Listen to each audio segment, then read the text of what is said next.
YouTube. So, thought I'd do a little vlog here today. I saw something hours ago, and I thought I would comment on it. But, of course, this is about politics. This is about the left, or the pretend left. And there's this thing on the internet called DebateBros. And these are people who go on YouTube and they go on Twitch and they make videos, and these videos are about proving to their fan base that they're super smart. Now, there are a couple of people who have made a big living off of this. The obvious one is Ben Shapiro, although he does it more than just on YouTube. Like, he does it like in real life. He goes to universities and he uses a variety of tricks. And this is important because that's what debate bros do. They don't really discuss things, they use tricks. And these tricks are pretty old. And for the uninitiated and the inexperienced and the politically naive and the people who are, shall we say, not with it when it comes to critical thinking, there could be a problem because they can fool you into actually thinking that they made some kind of a point or they're good at debating. And that's what these people do. They're usually men. They go around using these techniques and they fool people, and then what they do is they use these debates, right? Like, they'll plaster something online in a social media post or on YouTube, which is kind of social media-ish, and then they post it and they usually use the word destroy, Ben Shapiro, conservative genius, the Napoleon in the yarmulke, he destroys this liberal professor. It's like that. And then it's pure nonsense. So in case of Ben Shapiro, just really quickly, his main technique is called gish galloping. So what that does, or what that is, if you don't know, maybe you know already, but it was a technique used originally by young earth creationists. So what it involves is if I have a debate with you, we're having a debate in front of a crowd, I'm just going to hit you with as many facts, because some of them aren't facts, and fallacies, misinterpretations of reality, irrelevant arguments as I can, like entire mountains of it, and I'm going to do it with absolute certainty and assurance and self-possession. So to any old chimpanzee in the audience, they're going to look at that and go, oh, this guy must know what he's talking about. But of course, no. Ben Shapiro does not know what he's talking about. And that's what he does. He just hits people with things that, because there's so much of it, it doesn't get examined. Whenever Ben Shapiro has his stuff examined, it falls apart. Now, I'm to the point, I'm going to explain my opinion right now, but I'm to the point that I don't like political debates. I don't. I think they're an affectation. I think they're for people who are boys, not men. I think there are a lot of people like Hal Kulinski and company that like debating because they think that makes them awesome and it gives them awesome feelings. I don't think it's of any use at all to the working class. I think it's completely useless. I feel pretty strongly that people should not actually get into debates. Now you're going to think, well, how are we supposed to have discussions? You have discussions by having discussions. If and when you need to actually have a debate with somebody, do dueling videos, do documentaries,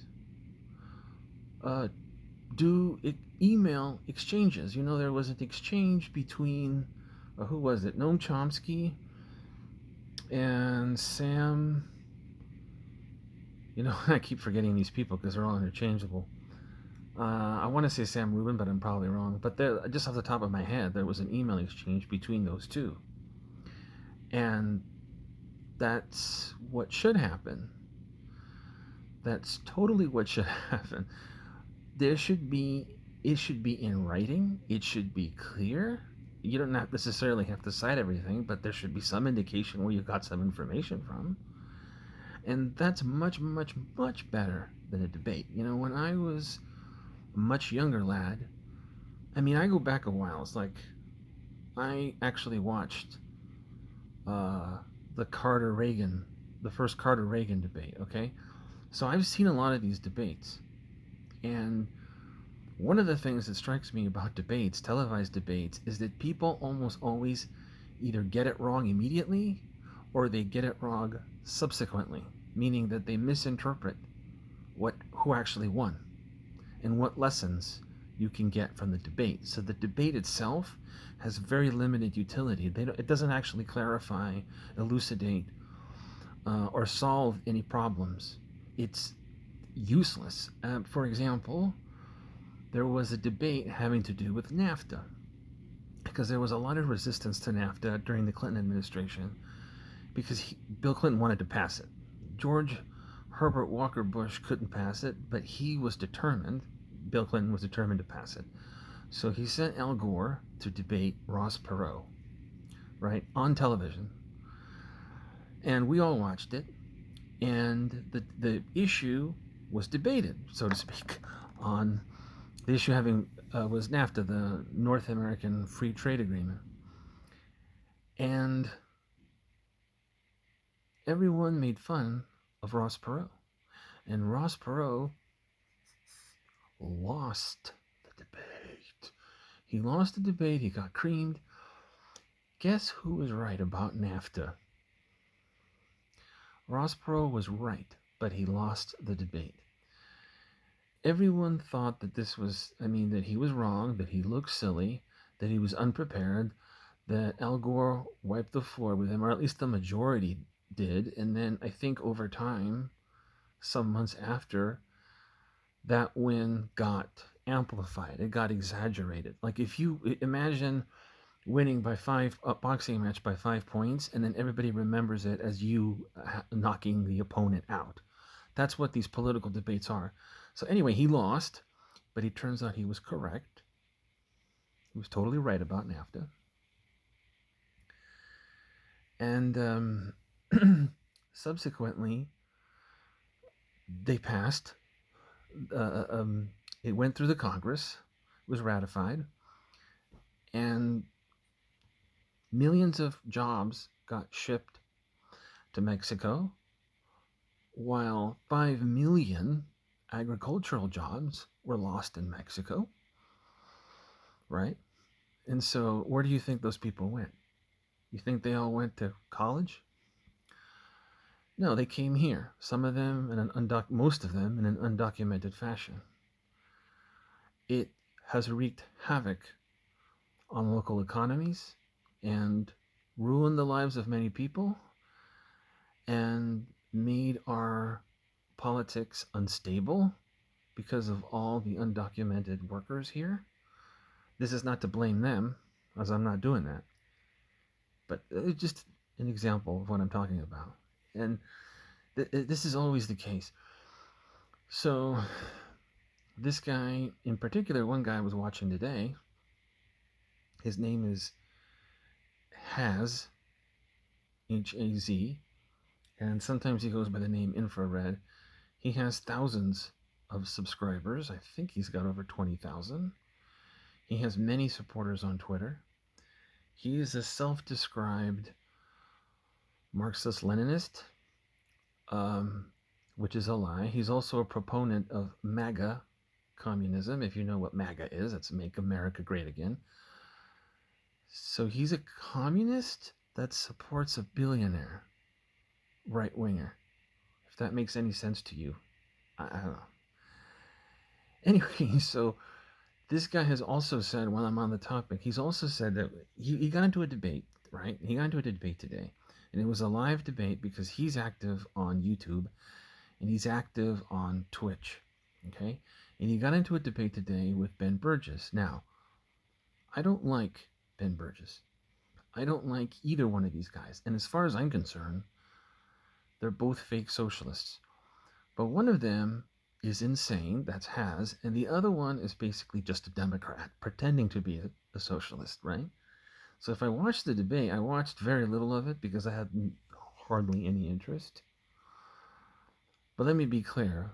From what I watched, Burgess looked good compared to Has. Because Has uses verbiage, galloping, taking things out of context, to cover up for the fact that he's basically a right-wing proto-fascist that is trying to use Marxist-Leninism and trying to use the language of leftism for his own personal power satisfaction. That's what he is. So who do I blame for this catastrophe? I blame Ben. Because, first of all, Ben's supposed to be smarter. Second, Ben is a debate bro, right? So he exists to debate people, only he debates them on the left, you know? The other guy also has, all he wants to do is debate. Like, he debates and he does live streams, and that's what he does. None of those debates solve any issues, and both sides look at those debates as evidence of how they're correct. So nobody's thinking critically, okay? And then in the middle of this, Has is using every trick in the book. Let me tell you how Has operates, okay? So he, for example, he's anti-choice, but he's not going to come out and say that. But he's anti-choice because he's a proto-fascist. So he doesn't care about women's abortion rights. So what does he do? He reads an article about Wikipedia. It's a Wikipedia article about abortion. And he does a video on it, which I watched, and he completely butchers the point of the article. Completely annihilates it. So, for example, he looks at UK laws about abortion, and he claims because you have a set criteria to justify having an abortion, which includes a medical reason, it includes sexual assault, and it includes an economic reason, because he claims those are finite reasons. All three, none of those involve choice, right? What he's trying to say is that American women and American liberals are unique in the world because American women believe that they have a right to choose. When in reality, in most countries, you don't have a right to choose. You have to meet a specific criteria if you're allowed an abortion at all. See what I'm getting at? So he's actually misinterpreting that information because all three criteria amount to the same thing. Functionally, why would you want an abortion? It's going to be because of rape or incest. It's going to be because of economics. Or it's going to be for a medical reason, like the life of the mother is in danger. That covers everything. What planet does Has live on that he thinks that American lib women are getting pregnant and then deciding to have an abortion based on which direction the breeze is blowing in, okay? So he's an idiot, number one. Number two, Ben Burgess, who writes for Jacobin magazine, he's a fake socialist too, because Jacobin magazine is that's just basically an addendum to the Democratic Party. What's he doing if he's a serious anything? Could be a liberal or a serious socialist. What is he doing having a debate with Has? If you think about this for a second, imagine if you were Carl Sagan and somebody came up to you and said, Carl Sagan, you're not a serious physicist until you debate a flat earther. Or imagine you were Richard Dawkins, whatever you think of Dawkins, and somebody came up to you and said, Professor Hawkins, you are not a biologist. You're not a serious biologist until you debate a cryptozoologist on the existence of Bigfoot or on the existence of the Loch Ness Monster, right? This is the level of stupidity of this debate. That's the level, right? Like, it's so unbelievably stupid, and yet this is what passes for debate, right? And so you understand what I'm getting at? Like, not only are debates problematic from the point of view of results and people misinterpreting them because they're not experienced, but you're wasting your time debating silly notions. The debate was on MAGA communism. It's a complete farce. It's a complete farce. And by the way, Ben Bridges is making, I don't know if he's making money directly from this debate, but this is how he makes part of his income, right? He convinces people to either send him money, I'm sure, or buy his books, or he gets eyeballs on his articles. He's filling in a content niche where people give him money for debating with idiots. I mean, it's so ridiculous. And when I call him a fake socialist, it's because he's basically a Democrat. He's one of these guys who's making the whole argument. I mean, if you're a socialist or a leftist, you know what I'm talking about. He's going to be making this argument. You got to vote for the Democrats no matter what. There's a difference between the Democrats and Republicans, and that's actually some of the stuff that came out in the debate. I have no interest in that, because first of all, when it comes to foreign policy and climate change policy, there's no difference. Now, I know some people are going to go like, what? There's no difference when it comes to climate change? No, there isn't. There isn't. We've had years and years and years. In the last 20 years, we've had plenty of time with Democrats in the White House or a Democratic majority in the Congress, and nothing's happened. So they had a Solara scandal, a corporate scandal from money involving solar research, and that's as much as we can get done, is to have a scandal. And there is no effort underway for any state in the world to really cut emissions. And on the contrary, Tesla apparently is making money from climate credit or carbon credit swaps. So that's not, as any good socialist would have told you, that was bound to happen, because capitalism doesn't want to fix climate change, and we live in a capitalist country. So you're just not going to get that. It doesn't matter who's elected. So the basic difference is Biden will say, yes, climate change is a problem, and then do nothing, while Donald Trump will say climate change is a conspiracy by Chinese scientists, and then do nothing. And those are what's called cultural signifiers. Which can't come out in the debate, basically, because two people will be yelling at each other. But the reality is, one person is saying something for their own base, so then they can turn around and say, I destroyed him. You see, I talked about how climate change was a Chinese conspiracy. And then the other person will do a cultural signifier and say, this is a big challenge.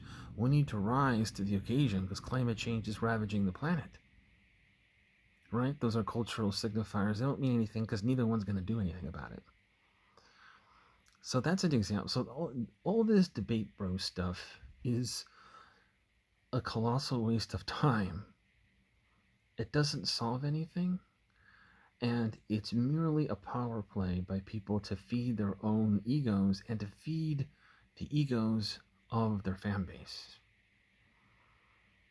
Anyway, that's what I have to say. So, and I just used this example of these couple of debates as example, including this recent one between InfraHaz and Ben Burgess. But Ben, I could go on about Burgess, some of my disagreements, but of course he appears reasonable compared to Haz, but because Haz just seems like a complete psycho. I mean, he is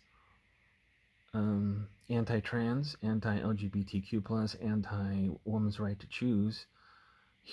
It's not clear at all what his vision is for proletarian revolution, because his vision seems to be that Well, a proletarian revolution is by definition anything the working class, any working class movement, and that's not correct. Certainly not correct by Marxist standards. So it doesn't differentiate between the lumpen proletariat or regular proletariat. There's no analysis there. He's just pretending to use analysis, but really it's just a word salad.